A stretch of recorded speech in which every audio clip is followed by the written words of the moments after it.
हम्म, आज फिर से 100 पॉइंट नीचे है निफ्टी और लगभग 650 पॉइंट नीचे है बैंक निफ्टी। इसकी तबीयत बड़ी खराब हो गई है और सेंसेक्स भी कमजोर आपको नजर आएगा आज के सेशन में। बैंक, एनबीएफसी ये सबसे ज़्यादा कमज़ोर है आज के सेशन में और दबाव बनाने का काम यहीं से होता दिख रहा है। फिर सरकारी कंपनियों के शेयरों में भी प्रेशर आप साफ देख सकते हैं। इंडेक्स 1 से आधा पौन % से 1.5% 1.25% की रेंज में कमज़ोर आपको नजर आएंगे। लगातार दूसरे दिन छोटे मझोले शेयरों पर बिकवाली होती हुई दिख रही है और मिड कैप इंडेक्स लगभग 1% नीचे आपको नजर आएगा। आज रात है फेड की बैठक। फेड की बैठक से पहले लगातार 9 दिन से गिरता पड़ता मरता हुआ डाउ थोड़ा सा मजबूत है। अरे यार 9 दिन हो गए, मतलब ऐसे टाइम पे खराब हो रहा है जब हम पहले से खराब हैं। तो 70 अंक डाउ थोड़ा सा बेहतर है। Let's see what happens in the night. Actually पता नहीं। देखो एक चीज़ तो पक्का है, ये 70 ऊपर ऐसा तो नहीं रहेगा। डाउ अगर ऊपर आना है तो अच्छा खासा आएगा और कमजोरी होनी है तो भी जो भी होगा आज अमेरिका में होगा कुछ न कुछ बड़ा। तो बेहतर होगा कि नहीं, बड़ा जरूर होगा। बड़ा तो है, बड़ा इवेंट है कि कमेंट्री क्या आती है उस पर नजर रहेगी। तो बड़े इवेंट के पहले सर बाजार सतर्क थोड़ा नजर आ रहा है, क्या करना चाहिए, रणनीति क्या अपने? क्या रणनीति, कौन से कोई काम आती है रणनीति? कुछ काम नहीं आती है। गिरने का बहाना चाहिए बस मार्केट को, कभी कुछ और वही हो रहा है। परसों बिना वजह गिरा। कल तो चलो आपके पास वजह थी कि परसों की बिकवाली के आंकड़े थे। चलो कल एक और वजह ये भी थी कि शायद एफआईएस के सर्कुलर को लेकर कहीं डर रहा होगा। अब आज तो आपको ये पता है सेबी की तरफ से भी क्लैरिफिकेशन आया है और ये भी होगा क्लियर कट कि भाई चलो कोई ऐसी बात नहीं है ना, कोई बदलाव नहीं हो रहा नियमों में। ऐसा बड़ा होगा तो भी 1 साल लगेगा आपको पोजीशन खत्म करने के लिए, बहुत टाइम है। ठीक है। दूसरा ये कि चलो ठीक है, अमेरिका का आपको डर है, फेड की मीटिंग है तो फेड फ्यूचर भी खराब नहीं है, ऐसा नहीं कि बहुत खराब हो। 9 दिन घटने के बाद सबके मन में ये तो रहती है कि 1978 के बाद 9 दिन घटाए डाओ, रोज तो घटेगा नहीं, ताला थोड़ी लग जाएगा, है ना। तो आप ये उम्मीद भी रख सकते हैं कि फेड की मीटिंग के पहले घटाए, मीटिंग के बाद बढ़ भी जाए, तो वो भी इतना डर नहीं रहा। सवाल तीसरा एफआईएस का, चलो बेच रहे हैं चलो समझ में आता है, लेकिन कितना और कब तक?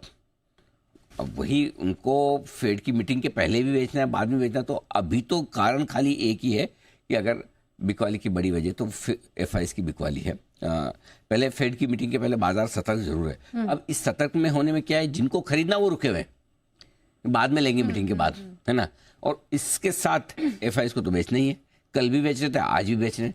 सो अब दोनों कारण हो गए। एक जो एफआईएस की बिकवाली चल रही है वो तो चल ही रही है, लेकिन जिसको लेना है वो रुका, नहीं लूंगा, कल लूंगा, अभी नहीं लूंगा, दोपहर में लूंगा, थोड़ी देर बाद में लूंगा, जल्दी क्या है। और वही हो रहा है, जितना लेट आप अपना बाइंग डिसीजन पोस्टपोन करते हैं उतना नीचे मिलता है। तो फिर आपको अगर खरीदना ही है तो ऐसा कौन सा कंपल्शन है? आप म्यूचुअल फंड हैं, दूसरों का पैसा संभाल रहे हैं, बैठे हैं, आपको ख़राब मार्केट में लेना तब तो एक अलग बात होगी। लेकिन आप इंडिविजुअल इन्वेस्टर हैं और आपको लेना, आप क्या बोले, ओ कौन सी जल्दी जान दो ना, आराम से ले लेंगे, नहीं कोई बात नहीं, बना पैसा कोई बात नहीं, लगना नहीं चाहिए, छोड़ो ना, 2 दिन नहीं लेंगे। आपने 2 घंटे छोड़ 2 दिन टाल दिया डिसीजन। तो मार्केट में बाइंग का सपोर्ट भी तो आना चाहिए। तो दोनों चीज है, बिकवाली का दबाव एफआईएस का, खरीदारी का अभाव इन्वेस्टर्स का, ये दोनों की वजह से प्रेशर आपको दिख रहा है। और कल की तरफ फिर आज एक के बाद आप एक इंपॉर्टेंट लेवल तोड़ते हैं और जब इंपॉर्टेंट लेवल टूटते हैं तो स्टॉप लॉस ट्रिगर होता है। पहला स्टॉप लॉस ट्रिगर हुआ आपका 275 का, 24,275 पे पहले हम रुककर 24,400 तक पहुंचे भी। पहला टारगेट वहाँ ऊपर का जो हिट किया बस वहीं से घूम गए। अच्छा घूमे कोई बात नहीं, लेकिन घूमे इतने जोर से, वो देखो हल्की सी हरी टॉप बनी है ना, वो कभी रेगिस्तान में नहीं होता पेड़ जो पूरा खाली उसमें तना होता है, स्टेम ऊपर कुछ हरा नहीं होता, खाली थोड़ी सी 4-5 पत्ती हरी दिखती है, वैसे ही पेड़ बना हुआ है आज हमारा मार्केट का। बस कुछ मिनटों के लिए वो ग्रीन रहा बस, है ना, बाकी बिल्कुल सूखा है। तो बस वो वहाँ से गिरने की स्पीड इतनी तगड़ी थी ना, पहले ही फॉल, कि सबको समझ में आ गया आज लेके मतलब नहीं है। वो पहला फॉल धीरे धीरे आता, 24,400 से आप आराम से प्यार से गिरते गिरते घंटे 2 घंटे लगाते नीचे आने में, तो सबको लगता है हर लेवल पे बाइंग से ले। लेकिन जो जोर से दिया ना, वहीं सबको समझ में आ गया आ गए फिर एफआईएस, है ना। अब ये आ गए फिर, अब हड़बड़ी में जल्दबाजी में नहीं लेंगे, अब आराम से लेंगे। और वहीं पे लोगों ने सुबह सुबह ही अपना बाइंग डिसीजन टाल दिया।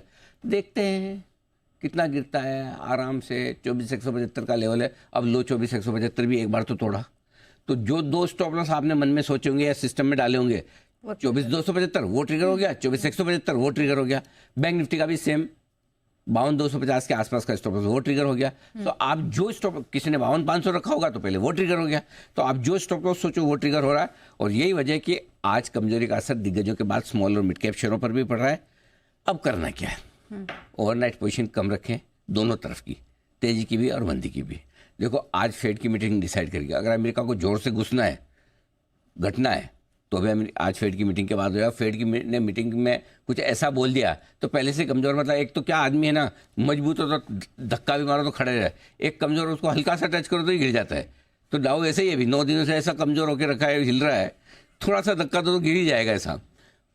तो इसलिए आज है ना ओवरनाइट पोजीशन आपको कम रखनी है। समझो 9 दिन के गिरावट के बाद अगर रिकवरी भी